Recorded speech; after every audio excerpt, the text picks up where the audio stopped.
Bienvenue dans cette nouvelle édition de 10 000 enseignements.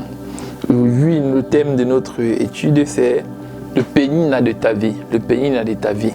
Nous allons lire dans 1 Samuel à partir du chapitre 1. 1 Samuel chapitre 1. Il y avait un homme de Ramathaïm, Sophie de la montagne d'Éphraïm, nommé Elkana, fils de Jéroam, fils d'Éliu, fils de Tohu, fils de Soup, Ephraim. Il avait deux femmes dont l'une s'appelait Anne et l'autre Pénina. Pénina avec des enfants, mais Anne n'en avait point. Chaque année, cet homme montait de sa ville à Silo pour se prosterner devant l'Éternel des armées et pour lui offrir des sacrifices. Là se trouvaient les deux fils d'Élie, Ophi et Phiné, sacrificateurs de l'Éternel.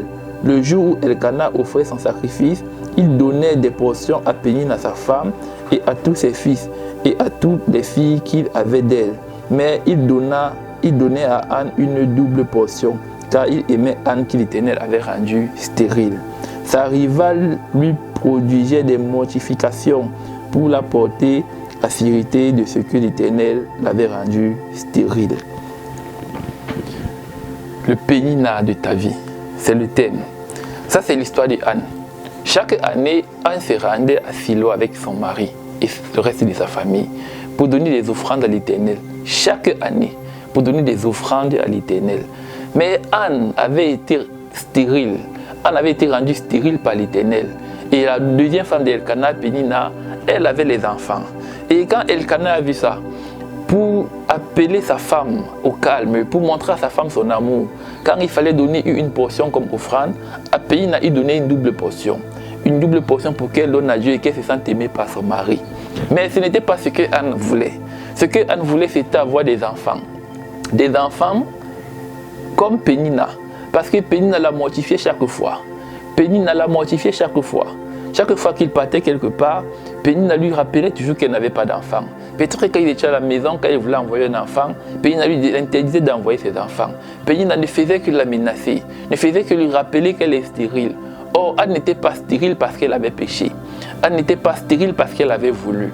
Anne n'était pas stérile parce qu'elle le voulait. Elle était stérile parce qu'elle avait dit que l'Éternel l'avait rendue stérile. Et chaque fois, Anne demandait l'enfant à Dieu. Mais c'était pourquoi, le but de demander l'enfant, c'était pourquoi. Peut-être que c'était pour fuir les mortifications de sa rivale.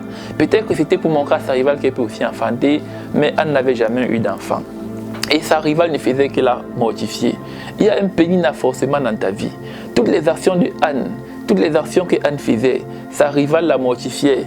Mortifier quelqu'un un peu, c'est le menacer, c'est l'intriguer, c'est l'appeler, lui rappeler qu'il n'a pas d'enfant. C'est ce que Pénina faisait à Anne. Il y a un pénina dans ta vie certainement. Peut-être que chaque fois que tu décides que tu vas aller prier, il y a quelqu'un qui t'arrête, quelqu'un qui t'amène à s'irriter pour que tu laisses la prière passer. Chaque fois que tu dis que tu vas faire un projet, il y a quelqu'un qui t'amène à laisser ce projet tomber. Chaque fois que tu prends un engagement, que tu veux prendre un engagement, il y a quelqu'un qui t'amène à laisser cet engagement. Cette personne, c'est le pénina de ta vie. Qu'est-ce que tu dois faire? Ne cherche pas à vaincre le pénina de ta vie. Ce que Anne cherchait, c'était à vaincre le pénina de sa vie. Anne voulait égaler Pénina. Parce que Pénina avait les enfants et elle n'en avait pas. C'est pourquoi chaque temps elle partait prier. Et sûrement elle disait à l'Éternel que regarde ma épouse. Elle a les enfants et moi j'en ai pas. Elle a les enfants, moi j'en ai pas. Et forcément elle s'irritait, elle pleurait chaque année. Mais ce n'était pas le plan de l'Éternel. Quand l'Éternel voyait les prières d'Anne, il ne voyait pas son plan, il ne voyait pas son intérêt de donner l'enfant à Pénina. Parce que le but pour Pénina d'avoir les enfants, c'était pour stopper les mortifications de sa rivale. Quand tu pries, chaque fois que tu demandes à Dieu, Seigneur, je veux l'onction. Pourquoi est-ce que tu veux l'onction? Est-ce que c'est pour imiter les autres pasteurs? Seigneur, je veux le don de prophétie. Est-ce que c'est pour imiter les prophètes? Est-ce que c'est pour être un grand prophète? Est-ce que, Seigneur, je veux l'argent? Est-ce que c'est parce que tu as vu ton frère l'argent? Mais ça, c'était le plan d'Anne. Chaque fois quand Pénina l'a mortifié, rappelait à l'Éternel que voilà ma co-épouse qui a des enfants. Qu'est-ce que moi j'ai fait pour ne pas mériter des enfants? Anne n'avait pas su prier. Elle n'avait pas su prier. Pénina, c'était la personne qui la bloquait, la personne qui l'empêchait d'avancer, la personne qui faisait qu'elle regrettait sa vie. Il y a quelque chose qui fait que tu regrettes ta vie. Est-ce que quand tu veux aller prier, quelque chose t'empêche de prier? Est-ce que quand tu veux chanter pour Dieu, quelque chose t'empêche de chanter pour Dieu? Est-ce que quand tu veux t'engager à l'église, quelque chose t'empêche de t'engager à l'église? Ce qui empêchait Anne d'avancer, c'était Pénina. Peut-être que si Pénina n'existait pas, Anne ne devait pas se donner cet engouement d'avoir l'enfant. Peut-être que si Pénina ne mortifiait pas Anne, Anne ne devait pas se déterminer à avoir cet enfant. Mais c'est sûrement parce que Pénina ne la laissait pas qu'elle voulait à tout prix cet enfant. Elle voulait à tout prix cet enfant, peut-être que pour envoyer, pour dire à Pénina que ça c'est mon enfant. Bien aimé, ce matin, je vais te dire quelque chose. Ne demande pas quelque chose à Dieu parce que tu as vu ton voisin avoir. Ne demande pas quelque chose à Dieu parce qu'il y a un Pénina dans ta vie qui t'a rappelé que tu ne peux pas avoir. Ne demande pas une voiture à Dieu parce que tu as vu ton voisin avoir la voiture. Mais qu'est-ce que cette voiture, à quoi cette voiture va te servir? C'est la question qu'il faut se poser. Anne n'avait jamais pensé à ce qu'elle voulait faire avec l'enfant. Le simple but pour elle d'avoir l'enfant, c'était égaler sa concubine. Son mari l'avait dit, sa co-épouse, son mari l'avait dit, l'amour que j'ai pour toi, est-ce que moi je ne te suffis pas? Je suis là, est-ce que je ne te suffis pas? Anne a dit non, toi tu ne me suffis pas. Elkanah, moi aussi je t'ai. Mais elle me dépasse avec les enfants, il faut que j'ai aussi les enfants. Et oh, elle continue à se mortifier chaque fois. Chaque année quand elle allait devant l'Éternel, quand elle s'agenouillait, quand elle priait, ce n'est pas Dieu qu'elle voyait Pénina et ses enfants devant elle. Forcément, elle voyait Pénina et ses enfants devant elle. Et ça la peinait encore plus. Et ça la dérangeait encore plus. Oh Seigneur, qu'est-ce que tu pries? Pourquoi est-ce que tu pries? Pourquoi est-ce que tu demandes de l'argent à Dieu? Pourquoi est-ce que tu demandes le bonheur à Dieu? Pourquoi est-ce que tu demandes le bonheur à Dieu? Est-ce que c'est pour monter les épaules? Certainement, si Dieu avait donné l'enfant à Anne, ce qu'elle devait avoir les épaules orgueilleuses, ce qu'elle devait se monter les épaules chaque fois, elle devait se sentir aussi quelqu'un. Peut-être que parce que sa camarade, sa épouse l'a mortifiée, elle ne sentait pas quelqu'un. Elle a dit à Pénina certainement que tu vas voir, moi aussi je vais avoir l'enfant. Et quand elle donnait une double portion, elle pensait que sa double portion devait toucher Dieu. Dieu s'en fout du don que tu donnes. Dieu s'en fout de la quantité que tu donnes à l'église. Dieu s'en fout de la quantité de tes offrandes. Dieu s'en fout de tout ce que tu fais.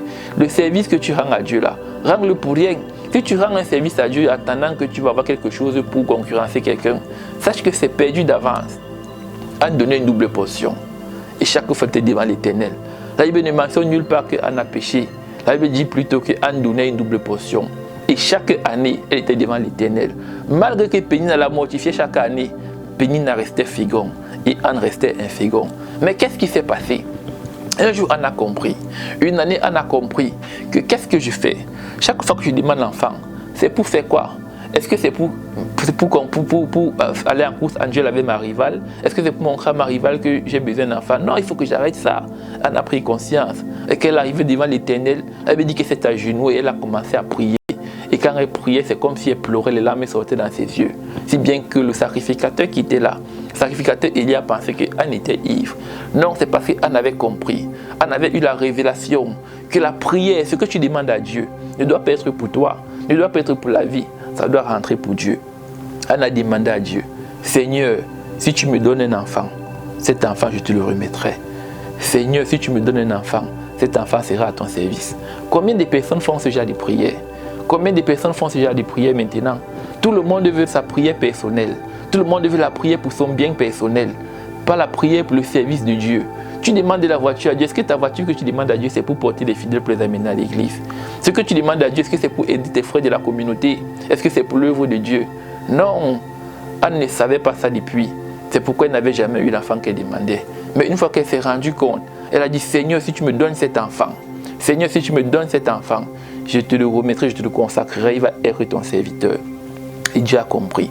Et Dieu avait besoin d'un serviteur. Dieu avait forcément besoin d'un serviteur. Et il a exaucé le vœu de Anne. L'année qui suivait, Anne a accouché un enfant.